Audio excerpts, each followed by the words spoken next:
आप देख रहे हैं एसएनसी आवाज सैफी अब्बास के साथ। नमस्कार, एसएनसी आवाज में एक बार फिर आपका स्वागत है। आज हम आपको एक बेरोजगार युवक की कहानी सुनाएंगे और इसके साथ साथ यहाँ के नेताओं और सिस्टम की नाकामी भी बताएंगे। बातें चाहे कितनी भी हो, लेकिन सिंगरौली जिले में जो सबसे बड़ी समस्या है वो बेरोजगार युवकों की है। आप देखते होंगे जब यहाँ पर रोजगार मेला लगता है तो जिस तरीके से भीड़ उमड़ती है, ऐसा लगता है जैसे रोजगार मेला ना होकर बेरोजगार मेला है। लेकिन आखिर जब इतनी सारी कंपनियां हैं, इतनी सारी ओबी कंपनियां हैं, फिर उसके बाद भी ये बेरोजगार युवक इस तरह से मारे मारे क्यों फिर रहे हैं?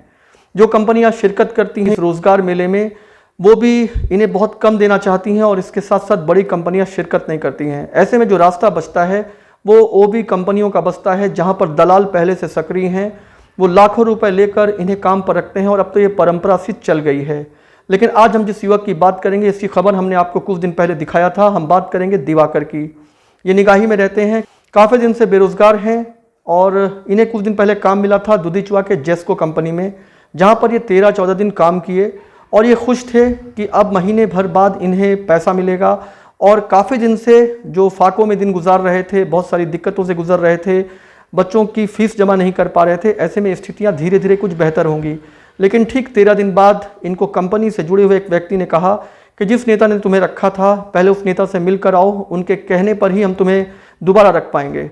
ऐसे में वो बार बार उनसे मिन्नत करने लगे, काफ़ी कुछ बोलने लगे, लेकिन उन्होंने कहा हम कुछ नहीं जानते हैं, हम तुम्हें जानते ही नहीं हैं। जिस नेता का कोटा है, अगर वो कहेंगे तो रखेंगे, वो कहेंगे तो बाहर निकाल देंगे।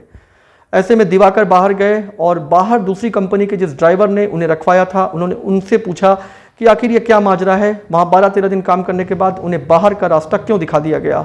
ऐसे में उसने कहा कि हाँ, जिस नेता ने तुम्हें रखा था उस नेता से जाकर मिलकर आओ, अगर वो चाहेंगे तभी तुम रह पाओगे, उन्हें पैसा चाहिए। उस नेता का नाम हम नहीं लेना चाहते हैं। इससे पहले हम आपको सिर्फ इतना बताना चाहते हैं कि जिस तरीके से कंपनी कहा कि बेरोजगारों का कोटा नहीं है, नेताओं का कोटा है, जिस तरीके से कंपनी से जुड़े हुए व्यक्ति ने कहा कि नेता का कोटा है, लेकिन जब कंपनी से जुड़े हुए ने खुलेआम किसी राकेश का नाम लिया तो हमें ये बताने में भी कोई दिक्कत नहीं थी कि किसी राकेश के नाम पर उन्हें रखवाया गया था। और उसके बाद जिस कोटे की वो बात कर रहे थे, उस कोटे के तहत आखिरकार उन्हें निकाल दिया गया और दिवाकर आज भी भटक रहे हैं। इस क्षेत्र की सभी बड़ी पार्टी, चाहे कांग्रेस हो, चाहे भाजपा हो, चाहे आम आदमी पार्टी हो, उन सारे लोगों के दरवाजे को दिवाकर खटखटा चुके हैं। खुद हमारी भी बात हुई। ऐसे में जो बेरोजगारों के लिए बड़ी बड़ी बात करते हैं, आखिर वो एक युवक जिसे काम पर रखकर निकाल दिया गया, आखिर उसके लिए क्यों खड़े नहीं हो रहे हैं? जब कंपनी से जुड़ा हुआ व्यक्ति साफ तौर पर कहता है कि बेरोजगार युवक क्या होता है, उसका वजूद क्या है। यानी सिंगरौली जिले में जो बेरोजगार युवक हैं, उस परिवार से जुड़ा हुआ व्यक्ति जो सिंगरौली में काफ़ी कुछ बेहतर सिंगरौली के लिए कर रहा है, वहाँ का युवक भटकता है, किसी तरह से नौकरी पाता है और कंपनी से जुड़ा हुआ व्यक्ति उसे बाहर निकाल कर कहता है कि आखिर तुम्हारा क्या वजूद है, तुम्हारा क्या कोटा है? जिस नेता ने तुम्हें रखा था, जब तक वो नहीं चाहेंगे तुम दोबारा यहाँ पर काम नहीं कर सकते हो। अब मेरा सिर्फ इतना कहना है कि आखिर यहाँ के नेता जो बड़ी बड़ी बात करते हैं, जो ये कहते हैं कि वो बेरोजगार युवकों के साथ हैं, इन कंपनियों के दरवाजे पर ये धरना प्रदर्शन कर रहे हैं, क्या एक व्यक्ति जिसे 12-13 दिन काम कराकर निकाल दिया गया, क्या वो उसके न्याय के साथ नहीं खड़े हो सकते हैं? फिर इतनी बड़ी बड़ी बातें क्यों? आखिर ऐसी क्या मजबूरी हो रही है?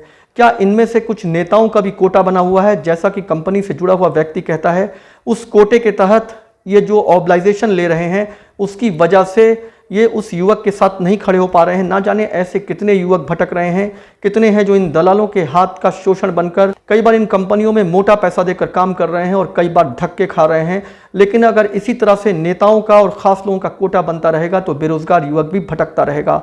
जिस तरीके से दिवाकर के न्याय की लड़ाई में यहाँ के सभी लोगों का दरवाज़ा खटखटाने के बाद भी वो धीरे धीरे निराश हो रहा है, वो ये बताता है कि वाकई में दलालों के पास जाकर कुछ पैसे देकर जो लोग काम कर रहे हैं, शायद वही कुछ बेहतर स्थिति में है। जिनके पास नहीं है वो इसी तरह से भटकते रहते हैं। और नेताओं की बात भी क्या किया जाए, ऐसे तो धरना प्रदर्शन लगातार होता रहता है, लेकिन उसके पीछे किस तरह का कैलकुलेशन है वो तो नेताजी ही जानते होंगे। हम व्यक्तिगत किसी का नाम नहीं लेंगे, लेकिन जिस तरीके से यहाँ पर बेरोजगार युवकों को छला जा रहा है, वो परेशान होकर यहाँ से लेकर वहाँ दौड़ रहे हैं, उसके बाद भी उन्हें काम नहीं मिल रहा है। निश्चित है कि चाहे वो श्रमिक नेता हो या किसी पार्टी के नेता हो, अगर वो इस तरह से बेहतर दबाव बनाते तो आखिर ऐसे लोग जो यहाँ की ज़मीनों पर एक बड़ी फैक्ट्री चला रहे हैं, बड़ी बड़ी कंपनियों से जुड़े हुए लोग काम कर रहे हैं, आखिर बेरोजगार इस तरह से तो नहीं भटकते। एसएनसी आवाज़ के साथ सैफी अब्बास। जैफको कंपनी में हमारे हस्बैंड काम कर रहे हैं, निकाल दिया गया है। पैसा की वजह से 70,000 कहाँ पाए। हम लोग बहुत गरीब हैं, 2 बच्चे भाड़ा से हम लोग रह रहे हैं, कैसे पाएँ, कहाँ से पेट चलाएं बच्चों का।